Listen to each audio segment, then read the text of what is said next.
Welcome, my dear students.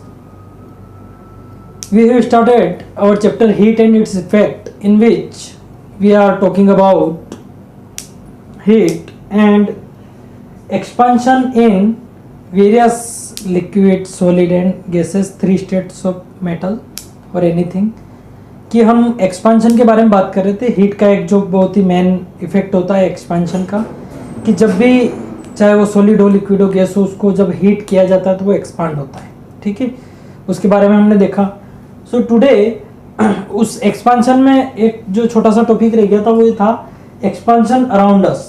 हमारे आसपास हम क्या देखते हैं एक्सपांशन, है ना. हमारे आसपास की जो प्रैक्टिकल लाइफ चलती रहती है इसमें एक्सपांशन के क्या यूज देखते हैं. So end of steel bridge, आपको पता है जब स्टील ब्रिज ऐसे बनाए जाते हैं और ये इस तरीके से, और उसको फिर बीच में कनेक्शन डाला जाता है एक दूसरे से, तो ये पूरा स्टील का ब्रिज जो बनता है मेटल का कनेक्टेड रहता है एक दूसरे से.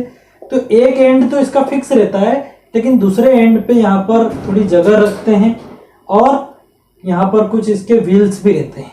ठीक है, ऐसा क्यों रहता है कि जब समर सीजन में ये मेटल एक्सपांड करेगा, ये स्टील एक्सपांड करेगा, तो ये जो जगह है, ये स्टील के जो ये व्हील्स है, ये इस ब्रिज को जब एक्सपांड करेगा, लेंथ बढ़ेगी, तो दोनों तरफ अगर फिक्स कर देंगे तो बीच में टेढ़ा मेढ़ा हो जाएगा. तो इधर तो एंड फिक्स कर दिया इसका, इधर व्हील लगे रहते हैं, तो ये इस स्पेस में एक्सपांड ये व्हील हो जाते हैं, है ना. इधर स्टॉपेज रहता है, इधर नहीं जा पाते हैं. तो पहला एक्सपांशन अराउंड अस हमको कहाँ देखने को मिलता है, ब्रिजेस में, बड़े बड़े ब्रिज में. दूसरा है फायर अलार्म. फायर अलार्म में क्या है कि दो तरह की स्ट्रिप रहती है, एक आयरन स्ट्रिप रहती है, एक ब्रास स्ट्रिप रहती है.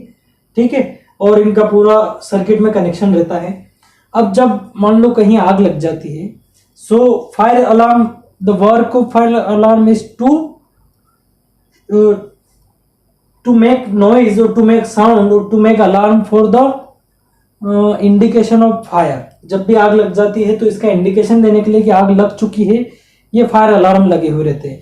तो होता क्या है, थोड़ा सा टेम्परेचर बढ़ने पर आयरन स्ट्रिप तो इतनी जल्दी फैलती नहीं, लेकिन ब्रास स्ट्रिप का क्या काम रहता है कि ब्रास की स्ट्रिप जो रहती है, पतली स्ट्रिप, वो थोड़े से टेम्परेचर में भी वो एक्सपांड होने लगती है. तो जब ये ब्रास की स्ट्रिप एक्सपांड होती है तो ये आयरन स्ट्रिप को टच कर जाती है. कब कब एक्सपांड करेगी, जब आग लगेगी. मान लो यहाँ आग लग गई, आग लगी तो हीट, टेम्परेचर बढ़ेगा तो आयरन स्ट्रिप इतनी ज्यादा एक्सपांड नहीं होगी, लेकिन ब्रास स्ट्रिप थोड़ी एक्सपांड होती है. और जब ये एक्सपांड होती है तो आयरन स्ट्रिप को टच कर जाती है. आयरन स्ट्रिप को जब ये टच करती है, सर्किट कंप्लीट हो जाता है, तो यहाँ से साउंड स्टार्ट हो जाता है, या रैंग करने लगती है जोर जोर से, और लोगों को पता चल जाता है. पूरी बिल्डिंग में मल्टी स्टोरीज होती है, बड़ी बड़ी शहरों में 20-20, 30-30 मंजिला होती है. ऊपर आग लगी, नीचे तक पता ही नहीं चला लोगों को, या नीचे आग लगी, ऊपर तक पता ही नहीं चला है. तो ये अलार्म की वजह से पता चल जाता है कि बिल्डिंग में कहीं ना कहीं आग लग चुकी है. ठीक है, तो ये दो इनके एग्जांपल हो गए हमारे आसपास में एक्सपांशन कैसे काम करता है. तीसरा, स्पेस बिटवीन रेल ट्रैक्स. आपको पता है जब रेल ट्रैक बनाए जाते हैं, ऐसे जोड़े जाते हैं, तो दो रेल ट्रैक के बीच में स्पेस रख के और फिर उसको कुछ स्ट्रिप से ऐसे कनेक्ट किया जाता है. अब ये जो स्पेस बीच में रखा हुआ है, ये क्यों है कि जब समर के दिनों में ये रेलवे ट्रैक पूरा आयरन के बने हुए रहते हैं, तो जब ये एक्सपांड करेगा तो ये दोनों आपस में टकरा कर वो रेलवे ट्रैक मुड़ेगा नहीं, है ना. इसलिए इसको एक्सपांड करने के लिए बताया जाता है. तो ये जो रेलवे ट्रैक है, इसमें ये स्ट्रिप क्यों रहती है कि जब ये समर के डेज में, मान लो अगर ये रेलवे ट्रैक है पूरा लंबा, अगर ये एक्सपांड करता है और सब तरफ फिक्स है ये, तो फिर ये ऐसे टेढ़ा मेढ़ा हो जाएगा और बहुत भारी एक्सीडेंट होगा, बहुत ही जानमाल की क्षति हो सकती है.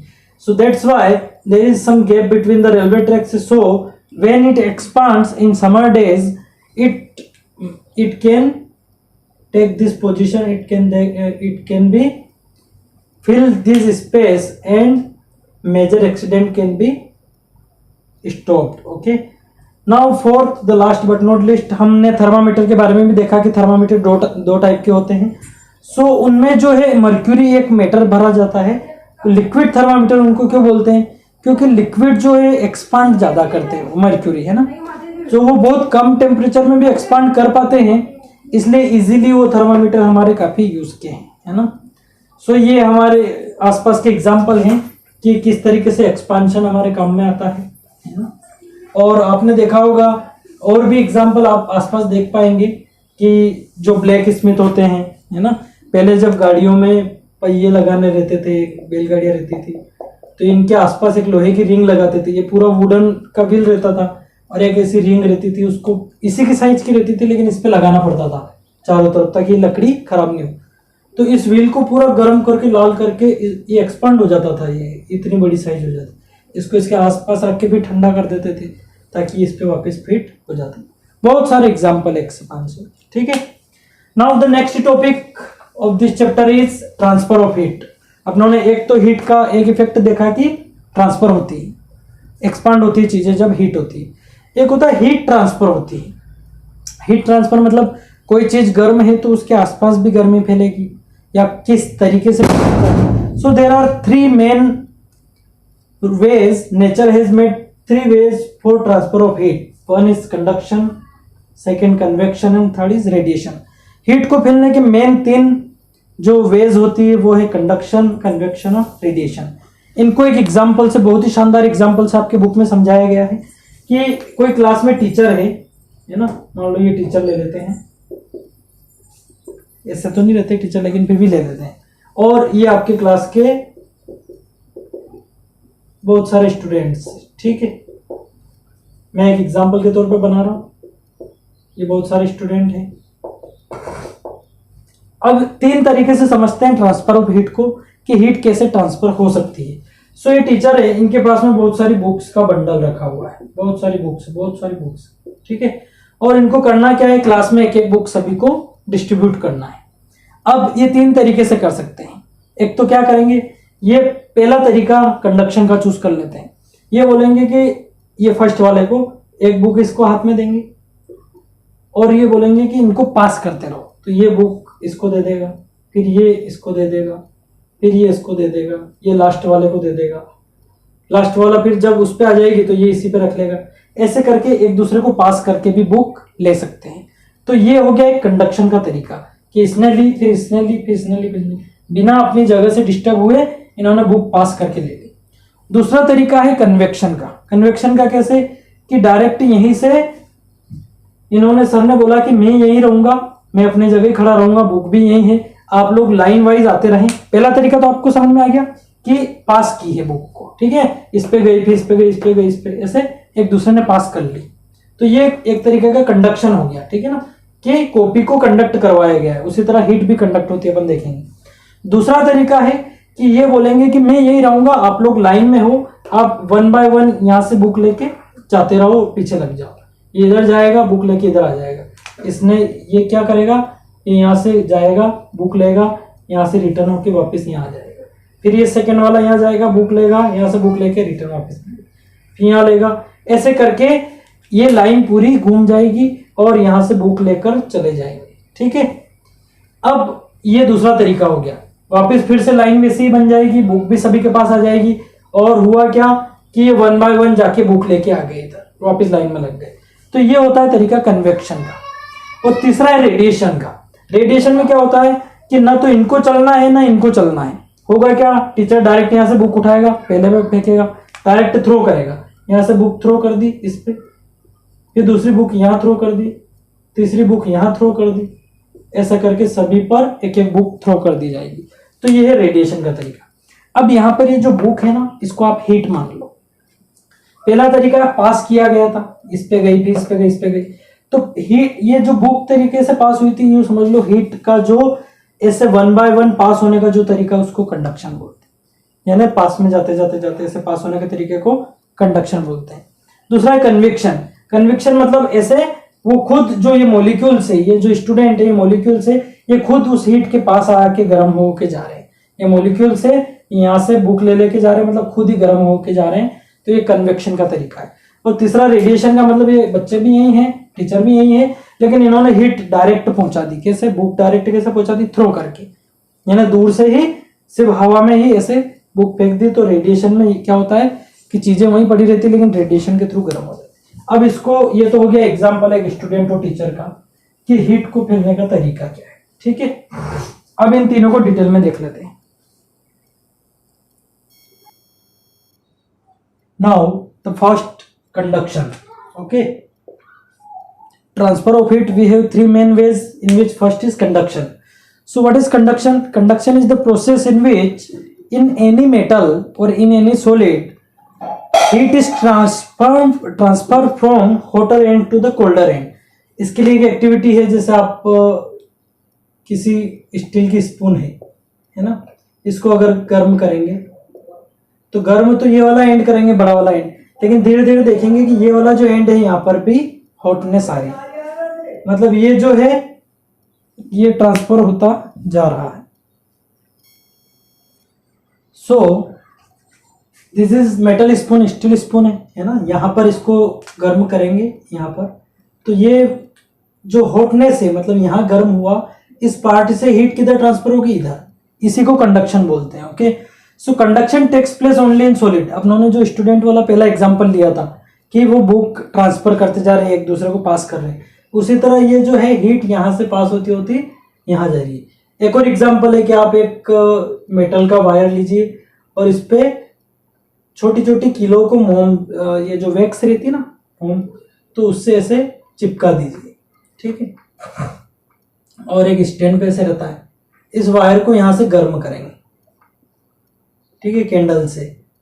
ये वायर गर्म होगा तो सबसे पहले हीट ट्रांसफर होगी इस तरफ, है ना, सो ये वाली आलपिन नीचे गिर जाएगी, फिर हीट और आगे बढ़ेगी, फिर ये गिरेगी, ऐसा करके 1 बाय 1 ये गिरती रहेगी। इससे पता चलता है कि हीट कंडक्ट होती जा रही है आगे। So conduction takes place only in solid.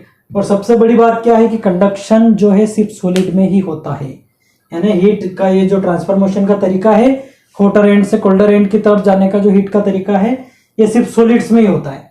Condition required for the conduction of heat. अब हीट के कंडक्ट होने में, मान लो ये कोई वार्म चीज है और एक और कोल्ड चीज है, इन दोनों में हीट ट्रांसफर होने का, कंडक्शन होने का दो मेन कंडीशन कौन कौन सी है? एक तो in contact with each other, एक तो इन दोनों को कॉन्टेक्ट में रखना पड़ेगा, बिल्कुल ऐसे कॉन्टेक्ट में। दूसरा है एट डिफरेंट टेम्परेचर। अगर ये ज्यादा टेम्परेचर पे, मान लो ये 70 डिग्री सेल्सियस पे है और ये 25 डिग्री सेल्सियस पे है, तो फिर हीट इधर से इधर ट्रांसफर हो सकती है ना, ये इधर से इधर ट्रांसफर हो सकती है, क्योंकि इधर ज्यादा गर्म है, इधर कम गर्म है, इस तरीके से, ठीक है।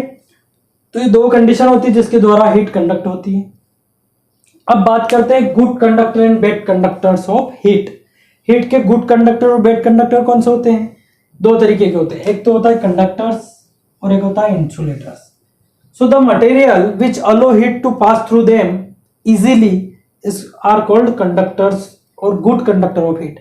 ऐसे मटेरियल जो हीट को अपने अंदर से अच्छे तरीके से पास होने देते हैं, अच्छी तरीके से कंडक्शन होने देते हैं, वो गुड कंडक्टर होते हैं। The material which allow heat to pass through them easily is called good conductor. जैसे इसमें ऑल मेटल्स, सभी तरह के मेटल्स आते हैं, आयरन, एल्यूमिनियम, सिल्वर, सभी मेटल्स इसमें आ जाते हैं, ठीक है। इंसुलेटर वो मटेरियल होते हैं, the material which do not allow heat to pass through them easily. Insulator वो मटेरियल होते हैं जो हीट को अपने अंदर से पास होने नहीं देते हैं, कंडक्ट नहीं होने देते हैं, कंडक्शन शो नहीं करते हैं, ऐसे मटेरियल्स को इंसुलेटर्स बोला जाता है।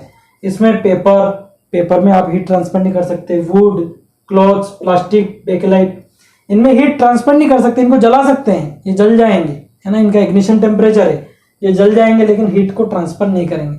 इसलिए आपने देखा होगा घर पर जो बर्तन रहते हैं उनका या तो हत्ता वुड का रहता है या प्लास्टिक का रहता है बर्तन का, या फिर पहले के जमाने में जब बर्तन, गर्म बर्तन को चूल्हे से या फिर गैस स्टोव से नीचे उतारना होता था तो क्लॉथ की सहायता से उतारते थे। क्यों? ये चीजें हीट को कंडक्ट नहीं करती, हाथ जलते नहीं है ना। सो इंसुलेटर इसलिए काम में आते हैं। अब कंडक्टर, गुड कंडक्टर और इंसुलेटर यानी बैड कंडक्टर, इंसुलेटर को बैड कंडक्टर भी बोलते हैं और इनको गुड कंडक्टर बोलते हैं। सो इनके यूजेस क्या है? गुड कंडक्टर की यूज क्या है? कुकिंग यूटेंसिल बना, खाना जितना जल्दी गर्म हो उतना अच्छा है, तो खाना गर्म करने के लिए कंडक्टर अच्छा होना चाहिए। तो जितने भी मेटल है सभी कंडक्टर रहते हैं, इसलिए कॉपर, ब्रास वगैरह, एल्यूमिनियम वगैरह और स्टील के बर्तन कुकिंग यूटेंसिल में काम में आते हैं ताकि उनमें हीट जल्दी कंडक्ट होती है, गुड कंडक्टर होते हैं। सो कुकिंग यूटेंसिल इसलिए बनाए जाते हैं ना, पानी गर्म करना वगैरह जो भी है। इंसुलेटर क्या होते हैं? इंसुलेटर का यूज कहाँ होता है? इंसुलेटिंग हैंडल्स, मैंने आपको बताया जो बर्तन रहते हैं उनके हैंडल कैसे रहते, कौन से मटेरियल के रहते हैं? इंसुलेटिंग मटेरियल के रहते हैं, ताकि पूरा बर्तन गर्म हो जाए, पूरा यूटेंसिल गर्म हो जाए, लेकिन वो हैंडल गर्म नहीं होता है, उसको इजीली पकड़ सकते हैं, है ना। अगर वो इंसुलेटेड नहीं होगा और वो कंडक्टर होगा तो अपने हाथ जल जाएंगे, उसको उठा ही नहीं पाएंगे। फॉल्स सीलिंग, बहुत सारे लोग छत पे पीओपी लगाते हैं, डिजाइन बनाते हैं। तो पीओपी का फायदा क्या है, मान लो ये छत है, छत की लेयर है, इसमें यहाँ डिजाइन बना दी पीओपी, तो यहाँ बीच में यहाँ पर एयर ट्रैप हो जाती है, हवा रह जाती है, तो इसको फॉल्स सीलिंग बोलते हैं। मतलब यहाँ ऊपर बहुत ज्यादा समर के दिन में हीट बहुत ज्यादा ऊपर छत पर, तो नीचे रूम में हीट नहीं आ पाती क्योंकि बीच में पीओपी के बीच में एयर ट्रैप हो जाती है, तो वो हीट ट्रांसफर नहीं हो पाती है। तो एक तरीके से फॉल्स सीलिंग इंसुलेटर में काम करती है। और भी एग्जांपल दिए आपकी बुक में, वुलन गारमेंट्स, हम लोग विंटर सीजन में वुलन क्लॉथ्स पहनते हैं ना, तो वुलन क्लॉथ्स क्या है, उनकी लेयर थोड़ी बड़ी होती है और ये वुलन इस तरीके से रहता है, तो इनके बीच में एयर ट्रैप होती है, तो वो एयर क्या है, हीट को कंडक्ट नहीं होने देती है ना। एयर जो है वो भी एक तरीके से इंसुलेटर है, तो वो वुलन क्लॉथ्स में हीट कंडक्ट नहीं होने देती है, तो हमारी बॉडी की हीट बाहर नहीं जा पाती और बाहर की ठंड हमको, यानी हीट लॉस नहीं हो पाता है, इसलिए हम वुलन गारमेंट्स पहनते हैं, वुलन क्लॉथ्स पहनते हैं। इग्लूज क्या होते हैं, जहां पर माइनस में टेम्परेचर होता है वहां पर लोग बर्फ के घर बना के रहते हैं। अब बर्फ के घर बना के रहने में भी ये कि टेम्परेचर, अब वो 2 लेयर में बनाते हैं, एक लेयर तो बर्फ की ऐसे बना देते हैं और दूसरी उसके नीचे ऐसे बनी रहती है, और यहाँ पर रास्ता रहता है अंदर आने का, और ये पूरा ऐसा घर जैसा रहता है, यहाँ से घुस के यहाँ आना पड़ता है, ठीक है ना। इस तरीके से ये इग्लू बने हुए रहते हैं।